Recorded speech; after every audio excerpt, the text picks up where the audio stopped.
डीकमान condensation reaction. देखो डीकमान condensation reaction, देखो ध्यान देना, डीकमान कंडेंसेशन रिएक्शन सबसे पहले बात तो इसके लिए सबस्ट्रेट डाइबेसिक एसिड एस्टर होता है। क्या होता है? Dibasic acid ester. समझ में आ रहा है ना? अब यहां पर दो तरह की पॉसिबिलिटी है। देखो इंट्रामोलिकुलर डीकमान कंडेंसेशन भी हो सकती है, इंटरमोलिकुलर डीकमान कंडेंसेशन भी हो सकते हैं। रिएजेंट यहाँ पर बेस होता है। अगर हम हायर डाइबेसिक एसिड एस्टर काम में लेते हैं तो इंट्रामोलिकुलर डीकमान कंडेंसेशन होती है। जो प्रोडक्ट बनता है वो बीटा कीटो एस्टर बनता है। क्या बनता है? Cyclic beta keto ester. ठीक है। और यदि हम लोअर डाइबेसिक एसिड एस्टर काम में लेते हैं तो उस कंडीशन में इंटरमोलिकुलर डीकमान कंडेंसेशन होती है। उस कंडीशन में डाइकेटो एस्टर का फॉर्मेशन होता है। किसका फॉर्मेशन होता है? डाइकेटो एस्टर का। चलो देखते हैं यहां पर कैसे होगा काम। देखो ध्यान देना, सबसे पहले डीकमान कंडेंसेशन, ठीक है ना? किसके अंदर? देखो सबस्ट्रेट इसके लिए क्या है? Substrate dibasic acid ester. देखो डाइबेसिक एसिड एस्टर। समझ में आ रहा है ना? देखो रिएजेंट क्या है? रिएजेंट यहां पर लिख दो ना, रिएजेंट क्या है? बेस है। देखो OH माइनस ऐसे कर दो, ये बेस हो गया। समझ में आ रहा है? दो तरह के केस यहां पर है। देखो एक तो अपन हायर डाइबेसिक एसिड एस्टर ले सकते हैं। देखो हायर डाइबेसिक एसिड एस्टर। एक क्या ले सकते हैं? लोअर डाइबेसिक एसिड एस्टर ले सकते हैं। देखो lower dibasic acid ester, lower dibasic acid ester. समझ में आ रहा है? देखो हायर डाइबेसिक एसिड एस्टर लेते तो कौन सी रिएक्शन होती है? Intramolecular Dieckmann condensation. समझ में आ रहा है ना? देखिए यहाँ पर होते intramolecular Dieckmann condensation reaction, Dieckmann condensation reaction. समझ में आ रहा है? और दूसरा क्या ले सकते हैं? Lower dibasic acid ester. यहाँ पर क्या होता है? इंटरमोलिकुलर। देखो यहाँ पर होते हैं इंटरमोलिकुलर डीकमान कंडेंसेशन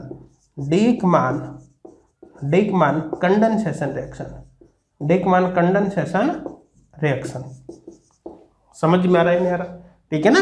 अब देखो यहां पर इस केस जब इंट्रामोलिकुलर डीकमान कंडेंसेशन होते हैं तो यहां पर देखो प्रोडक्ट क्या बनता है? देखो बीटा कीटो एस्टर साइक्लिक। देखो cyclic beta keto ester, cyclic beta कीटो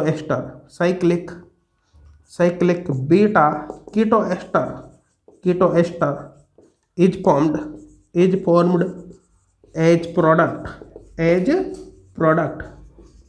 समझ में आ रहा है? और जब हम इंटरमोलिकुलर डीकमान कंडेंसेशन पर जाते हैं तो यहाँ पर प्रोडक्ट क्या बनता है? देखो साइक्लिक डाइकीटो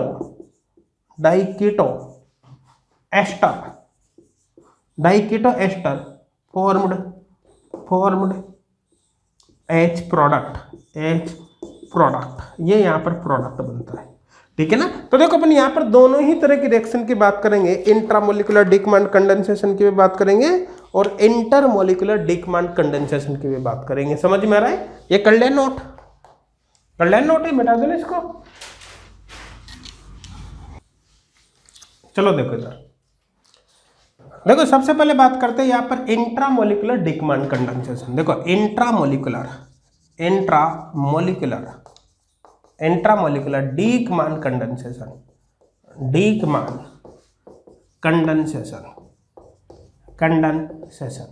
ठीक है? Intramolecular Dieckmann condensation reaction. समझ में आ रहा है? देखो किस में एग्जिस्ट करती है? Exist in higher dibasic acid ester. देखो exist in higher dibasic acid ester. और प्रोडक्ट क्या बनता है? Beta keto ester. ठीक है ना?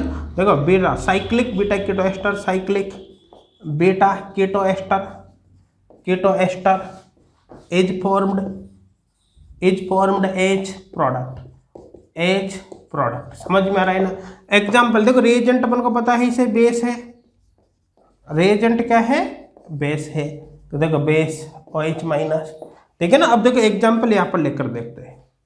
देखो ध्यान देना, ये हमने ले लिया यहाँ पर, जैसे ये केस ये हमने यहाँ पर ले लिया, देखो C double bond O, OET C double bond O, देखो ये, ठीक है। यहाँ पर ये देखो OET C double bond O, ठीक है ना। कितने कार्बन है, 1 2 3 4 5 6। अब देखो ओम्स गैप्सास, ओम्स गैप्सास SAS, ठीक है ना। देखिए 2 कार्बन का है ना, तो देखिए कितने कार्बन है, 1 2 3 4 5 6 कार्बन, तो 2 3 4 5 6 एडिपिक एसिड। तो ये क्या हो गया, देखो एस्टर ऑफ एडिपिक एसिड हो गया ना। तो ये क्या है, ester of adipic acid, adipic acid, ठीक है। तो ये एडिपिक एसिड का एस्टर है, मेरे हिसाब से समझ में आ गया होगा, कोई डाउट नहीं होगा, है ना।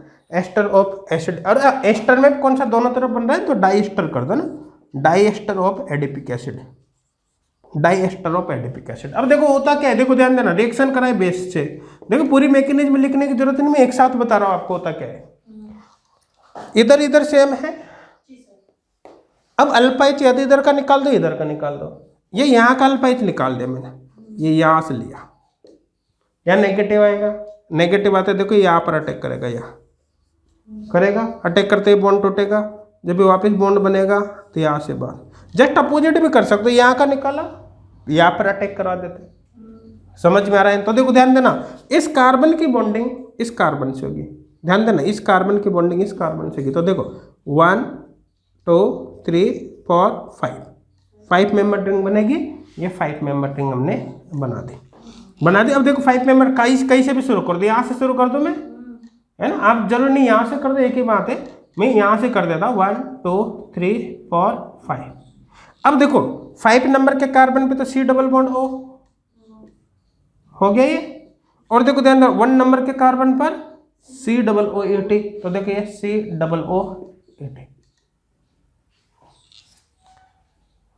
क्लियर यहाँ तक, कोई डाउट है क्या, नहीं ना, ये यहाँ पर बन गया, क्लियर है, कोई डाउट तो नहीं ना। देखो ये इसको कैसे भी लिखता, इस तरह से लिख देता हूँ मैं यहाँ पर, जैसे ये यहाँ पर होगा, देखो यहाँ पर ये C डबल OET और ये C double bond O, beta keto ester. देखो यहाँ पर देखो ये अल्फा, ये बीटा, बीटा पर कीटो है ना, beta keto ester, beta keto ester. देखो प्रोडक्ट साइक्लिक बन रहा है यहाँ पर, हालांकि मैं बता दूं कि यहाँ पर जो एस्टर है ना, ये देखो साइक्लिक जो एस्टर होता है उसको तो लैक्टम बोलते हैं, वो केस अलग है, वो ये लैक्टोन, ये वो इस तरह का केस है, ये नहीं बन रहा है यहाँ पर। ये एस्टर तो एसाइक्लिक ही है, साइक्लिक तो वो लैक्टोन हो जाता है, तो ये एस्टर तो एसाइक्लिक है, ये प्रोडक्ट के रेस्पेक्ट में लिखा है यहाँ पर साइक्लिक में नहीं, प्रोडक्ट साइक्लिक बन रहा है ना। अदरवाइज नॉर्मल के beta keto ester, beta keto ester तो ये साइक्लिक ही है, लेकिन ओवरऑल जो प्रोडक्ट को देखो तो साइक्लिक, क्योंकि आपको पता है कि साइक्लिक जो प्रोडक्ट होता है ना ये, वो तो क्या होता है, लैक्टोन होता है, साइक्लिक एस्टर तो लैक्टोन होता है एक तरह से, ठीक है ना। मेरे हिसाब से क्लियर हो गया होगा, कोई डाउट अब नहीं होगा, कर लिया नोट यहाँ तक, समझ में आ रहा है, मिटा दे इसको। देखो नेक्स्ट है इंटरमोलिकुलर डिकमान कंडेंसेशन रिएक्शन। देखो इंटरमोलिकुलर डिकमान कंडेंसेशन रिएक्शन, ठीक है, इंटरमोलिकुलर डिकमान कंडेंसेशन रिएक्शन। अब इंटरमोलिकुलर है, देखो इंटरमोलिकुलर मतलब बिटवीन मॉलिक्यूल्स होगी, इंट्रामोलिकुलर विद इन मॉलिक्यूल्स होगी, बिटवीन मॉलिक्यूल होगी, ये देखो किसके अंदर एग्जिस्ट करती है, exist in lower dibasic acid ester. देखो exist in lower dibasic acid ester, समझ में आ रहा है ना। देखो प्रोडक्ट क्या बनता है, साइक्लिक डाइकीटो एस्टर, समझ में आ रहा है ना। देखो साइक्लिक प्रोडक्ट हो गया यहाँ पर, देखो साइक्लिक डाइकीटो एस्टर, समझ में आ रहा है नहीं आ रहा? रिएजेंट और बेस है, reagent base OH minus. OH minus के स्थान पर जरूर नहीं, अदर बेस भी ले सकते, क्योंकि फिर बता रहा हूं OH माइनस का काम यहाँ पर केवल और केवल H को निकालना है। तो बेस आप दूसरा भी ले सकते हो, प्रोडक्ट की नेचर उससे चेंज नहीं होगी। समझ में आ रहा है ना? देखो ध्यान देना, एग्जाम्पल यहाँ पर देखें। देखो जैसे ये केस ले लिया हमने, इधर देखो CH2 और यहाँ पर COOET है, ठीक है। ये CH2 COOET यहाँ पर CH2 COOET, ठीक है। आपने रिएक्शन कराए किससे? बेस से। समझ में आ रहा है ना? देखो यहाँ पर जो प्रोडक्ट बनेगा वो एक्चुअली ये बनेगा, देखो ये यहाँ पर हो गया C डबल बॉन्ड O और यहाँ पर हो जाएगा ये COOET। ये प्रोडक्ट बनेगा। कैसे बनेगा इसकी बात कर लेते हैं, ठीक है ना। देखो प्रोडक्ट कैसे बनेगा, इसकी मैकेनिज्म लिख रहा हूं इधर, देखो आप मैकेनिज्म इधर समझ लो, लिख लेना बाद में, कोई दिक्कत नहीं। देखो ध्यान देना, जैसे यहाँ पर मैंने इसको मैं ऐसे लिख रहा हूँ, देखो समझना इसको, यहाँ पर मैंने इस तरह से लिख दिया इसको CH2, ठीक है। देखो ये यहाँ पर कर दिया COOET, ऐसे लिख दो इसको, और ये जो H है ना, उस एक H को मैं ऐसे लिख देता हूँ, ठीक है। अब देखो ये कार्बन, ये नीचे वाला CH2, अब इसको मैं ऐसे लिख रहा हूँ, देखो C डबल बॉन्ड OET, इसको ऐसे लिख दो। अब दूसरा मॉलिक्यूल को जस्ट अपोजिट अरेंज करेंगे अपन, अपोजिट में, क्योंकि एक स्टेप में पूरी रिएक्शन लिख दूंगा, यहाँ पर एक्चुअली एक स्टेप में लिख देंगे सब कुछ। समझ में आ रहा है ना? इसलिए ध्यान से समझना। देखो जस्ट अपोजिट कर रहा हूँ इसको मैं, यहाँ पर जैसे C डबल बॉन्ड O इस तरह से, देखो क्या है यहाँ पर OET, समझ में आ रहा है ना? अब देखो ध्यान देना, ये इसको ऐसे लिख दिया मैंने COOET, फिर यहाँ पर क्या हो गया CH2, फिर ये क्या हो गया CH2, फिर यहाँ पर देखो ध्यान देना, ये ऐसे लिख दिया नहीं है, इसका मतलब नेक्स्ट को ऐसा COOET और यहाँ पर H, मतलब दोनों को इसको एक तरह से उल्टा करके अरेंज कर दिया। अब समझ में आ गया? अब देखो ध्यान से समझने की कोशिश करना, क्या होगा OH माइनस ये, ठीक है ना। देखो इसका H ये गया, यहाँ नेगेटिव आएगा, नेगेटिव आता है, ये यहाँ पर अटैक करेगा, ये बॉन्ड टूटेगा, जब वापस बॉन्ड बनेगा यहाँ से बाहर, होगा नहीं होगा? अब सेम प्रोसेस दोबारा होगा यार। तो देखो बार बार लिखने की जरूरत थोड़ी, अपन को आता है वो, यहाँ पर पेज भरने से कोई मतलब थोड़ी है। समझ में आ रहा है? तो देखो ध्यान देना, इस H को यहाँ से निकाल दिया, निकालते यहाँ नेगेटिव आएगा, नेगेटिव आते यहाँ से इसका अटैक यहाँ होगा, ये बॉन्ड टूटेगा, जब वापस बॉन्ड बनेगा तो यहाँ से ग्रुप बाहर, होगा नहीं होगा? होगा ना। तो देखो अब समझना, इस कार्बन की बॉन्डिंग इस कार्बन से, ठीक है। तो यहां से काउंट कराओ, मैं ध्यान देना, यहां से काउंट कराओ 1 2 3 4, इस कार्बन की बॉन्डिंग इससे होगी, तो ये 4 ये 5 ये 6 मेंबर्ड रिंग बन गए, ये 6 मेंबर्ड रिंग। अब देखिए 6 मेंबर्ड रिंग में देखो ध्यान देना, इस 6 मेंबर्ड रिंग में देखना क्या होगा। देखो ये कार्बन, इस कार्बन पर क्या है COOET, तो यहाँ पर COOET, होगा नहीं होगा?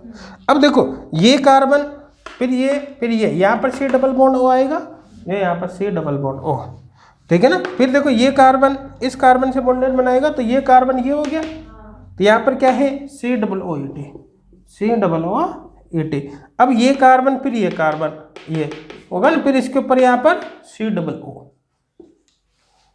समझ में आ रहा है नहीं आ रहा? ये जो केस है, ये केस, इसको थोड़ा सा यूं घुमाओ, देखो ये ऊपर वाला सेम ही तो है, इसको थोड़ा यूं घुमा कर देखो, ऐसा दिख जाएगा। तो देखो यहाँ पर देखो 1 2 3 4, 1 4 डाइकेटो है, एक्चुअली डाइकेटो डाइएस्टर है, देखा जाए तो क्या है डाइकेटो डाइएस्टर। देखो डाइकेटो डाइएस्टर, मेरे हिसाब से कोई डाउट नहीं होगा। अब यहाँ पर भी एक्चुअली क्या होता है, इधर देखो हमको पता है बेस है ना, ये बेस तो रिएक्शन मिक्सचर में ही है, तो भी क्या करेगा, इस एसिडिक हाइड्रोजन को निकाल देगा। ये निकलने पर यहाँ पर माइनस माइनस आएगा, फिर उसको आपको एसिड से ट्रीट करना पड़ेगा, वापस फिर यहाँ पर H आ जाएगा, है ना। तो वो तो वही है, वो अपन को आता है, उसको लिखने की जरूरत नहीं है। तो एक्चुअली एग्जाम में जब क्वेश्चन आता है ना, तो क्वेश्चन ऐसे देते हैं, जैसे फर्स्ट स्टेप ये, सेकंड स्टेप ये, ठीक है ना। तो हमको पता है ये क्या करेगा, अभी यहाँ से फिर H निकालेगा ना। चलो निकाल के बता देता हूँ। जैसे ये यहाँ से फिर H निकाल देगा, यहाँ से भी निकाल देगा और यहाँ से भी निकाल देगा H, ठीक है ना। ये H, ये दोनों जगह क्या आ जाएगा, नेगेटिव आ जाएगा ना। देखो अब इसी के अकॉर्डिंग अरेंज कर दो इसको। ये यहाँ पर चलो ठीक है, ऐसे रहने दो, कोई दिक्कत नहीं है। ये यहाँ पर COOET, ये यहाँ पर COOET, ये यहाँ पर माइनस और यहाँ पर माइनस। ये देखो HCl से ट्रीट करोगे, HCl से ट्रीट करता ही बन जाए। कोई डाउट है क्या? नहीं समझ में आ रहा है ना? करो देखो इसका नोट पहले। कर लिया कंप्लीट नोट, बता दो। चलो देखो इधर, देखो ध्यान देना। जैसे ये केस यहाँ पर क्वेश्चन लिख रहा हूँ एक, देखो ये हमने ले लिया डाइकेटो और डाइएस्टर COOAT, ठीक है। यहाँ पर COOAT, ठीक है। देखो यहाँ पर H3O plus second delta product देखना है क्या बनेगा, ठीक है। सेकेंड केस यहाँ पर ले लिया, जैसे RNH2 plus CH2 double bond CH COOAT, यहाँ पर बना देखो A, ठीक है ना।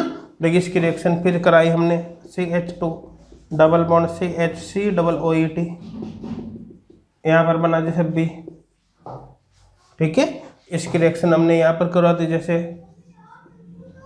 यहाँ पर इसकी रिएक्शन देखो हमने करवा दी। First step OH minus, second step HCl, यहाँ पर बना C, ठीक है ना। दो क्वेश्चन हो गया ना, करो देखो दोनों को क्या था। हाँ हो गया, कर लिया ना। चलो मैच कर लेना। यहाँ पर देखो ध्यान देना, ये क्या करेगा, इसका हाइड्रोलिसिस कर देगा ना। यहाँ पर CH हो जाएगा, फिर यहाँ से डिकार्बोक्सिलेशन, है ना। तो यहाँ से CO2 निकलते HH आ जाएगा फाइनल। डायरेक्ट ये लिख दो, प्रोडक्ट डायरेक्ट लिख दो ना। देखो ये नाम क्या है इसका, देखो साइक्लोहेक्सेन 1,4-डाइओन है या नहीं है। देखो साइक्लोहेक्सेन 1,4-डाइओन है ना, 1,4-डाइओन है या नहीं, ठीक है ना। इसकी बात करें, देखो ध्यान देना, सबस्ट्रेट फॉर माइकल एडिशन है ना। तो देखो माइकल एडिशन में देखो न्यूक्लियोफाइल यहाँ अटैक करेगा भाई, ठीक है ना। और ये बॉन्ड टूटेगा, इसको यू लिख सकता हूँ, देखो ये C डबल बॉन्ड OH लिख सकता हूँ ना। अब ये बॉन्ड टूटेगा, यहाँ से यहाँ पर आएगा, ये होगा, फिर फाइनली यहाँ से यहाँ पर तो यार नेगेटिव आएगा, तो यहाँ पर H आ जाएगा। समझ, वो अपन को पता है माइकल एडिशन क्या होती है, ठीक है ना। तो पूरी मैकेनिज्म लिखने की जरूरत है क्या? नहीं। फाइनली क्या होगी कि यहाँ पर तो ये न्यूक्लियोफाइल, और यहाँ पर देखो जैसे ये बॉन्ड बनाएगा तो NH3 प्लस, यहाँ पर देखो प्लस आ जाएगा ना, RNH2 प्लस आते हुए यहाँ पर शिफ्ट हो जाएगा, होगा यहाँ पर, यहाँ से फाइनल में यहाँ पर आ जाएगा, ठीक है। वो अपन को पता है माइकल एडिशन क्या होता है। तो देखो कुल मिलाकर A जो बनेगा वो ये बनेगा। देखो इसका सॉल्यूशन यहाँ पर लिख रहा हूँ, देखो ये RNH2, ठीक है ना। तो NH2 में से H तो ट्रांसफर हो जाएगा, केवल H ही बचेगा ना। तो ये CH2, यहाँ पर H आ जाएगा CH, और ये C डबल बॉन्ड OH। सबसे पहले बताओ समझ में आए नहीं, डाउट है किसमें? नहीं जस्ट माइकल एडिशन, यहाँ पर ये माइकल एडिशन, ये हो गया। ये आगे देखो ध्यान देना, फिर यहाँ पर लोन पेयर है और आगे रिएक्शन आप इससे करा रहे हो, तो फिर माइकल हो जाएगा भाई। CH2 double bond CH C double bond O C2H5। ये देखो अब ये लोन पेयर, ये यहाँ से यहाँ पर हो गया ना। फिर ये टूटेगा या नेगेटिव पर हाइड्रोजन आएगा, हाइड्रोजन ट्रांसफर होकर ये आ जाएगा वापस माइकल एडिशन। समझ में आ रहा है नहीं आ रहा है ना। तो देखो ध्यान देना, यहाँ पर क्या होगा, देखो इधर देख लो, लिख लेना बाद में, मैं इसको साथ के साथ अरेंज करके लिख रहा हूँ। देखो ये C डबल बॉन्ड O, ये यहाँ पर C डबल बॉन्ड O, ये OET, समझ में आ रहा है। तो ये कार्बन ये वाला है C डबल बॉन्ड O, फिर यहाँ पर क्या है CH2 हो जाएगा ना, यहाँ ये CH2, फिर ये कार्बन है। तो समझ में आया, ये 1 2 3, ये 1 2 3, ठीक है ना, ये 1 2 3। थर्ड नंबर के कार्बन पर ये जुड़ा है, तो थर्ड नंबर के कार्बन पर ये N, और यहाँ पर यहाँ पर क्या जुड़ा है, इस पर एल्किल ग्रुप, और इस पर हाइड्रोजन भी ना, हाइड्रोजन तो निकल जाएगा, तो यहाँ पर क्यों नाइट्रोजन बचेगा, इस नाइट्रोजन से कार्बन बॉन्ड बनाएगा ये, तो इस नाइट्रोजन से ये कार्बन बॉन्ड बना रहा है ये CH2। फिर देखो इससे ये यहाँ पर भी CH2 हो जाएगा, तो देखो यहाँ पर भी CH2। समझ में आ रहा है नहीं आ रहा? फिर इससे क्या जुड़ा है, ये पूरा ग्रुप जुड़ा है COOET, डायरेक्ट इस कैसे लिख दो COOET। देखो यहाँ पर ये CH2 और इससे डायरेक्ट जुड़ा है COOET। सबसे पहले बताओ ये समझ में आ रहा है नहीं आ रहा? ये भी होगा। फिर समझ लेना एक बार, देखो इधर देखो ये 1 2 3, ये 4, फोर्थ नंबर पे नाइट्रोजन, ये 1 2 3 4, फोर्थ नंबर पे नाइट्रोजन, ये इससे जुड़ेगा, तो इसको मैं फिफ्थ कर दो, फिफ्थ सिक्स्थ सेवंथ।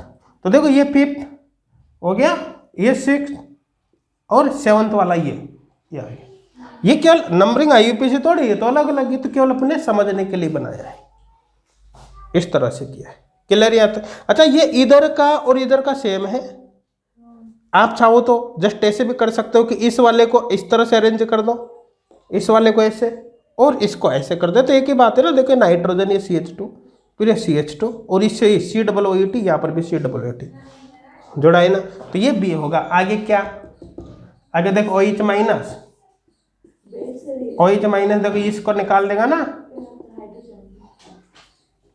निकाल देगा, यहाँ नेगेटिव आते देखो, यहाँ पर अटैक करेगा।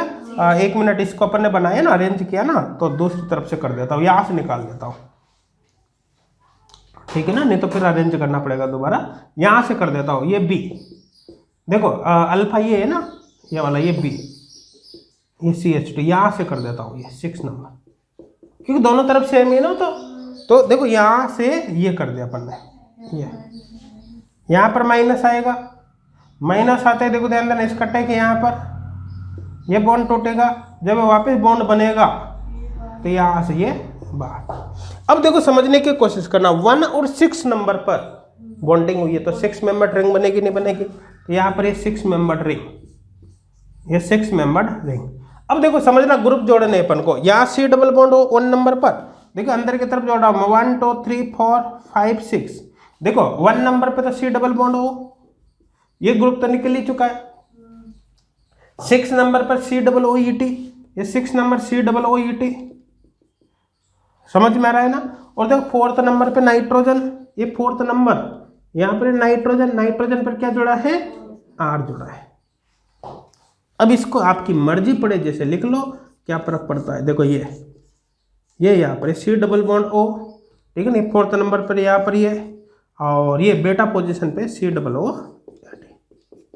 देखो बीटा कीटो एस्टर ये तो है, ये समझ में आ रहा है मैकेनिज्म, इंट्रामोलिकुलर डीकमान कंडेंसेशन ही तो है ये Michael as well as intramolecular Dieckmann condensation. देखो पहले तो माइकल हो रहा है 2 बार, फिर आगे इंट्रामोलिकुलर डीकमान कंडेंसेशन, तो ये इंट्रामोलिकुलर डीकमान कंडेंसेशन। देखो इंट्रामोलिकुलर डीकमान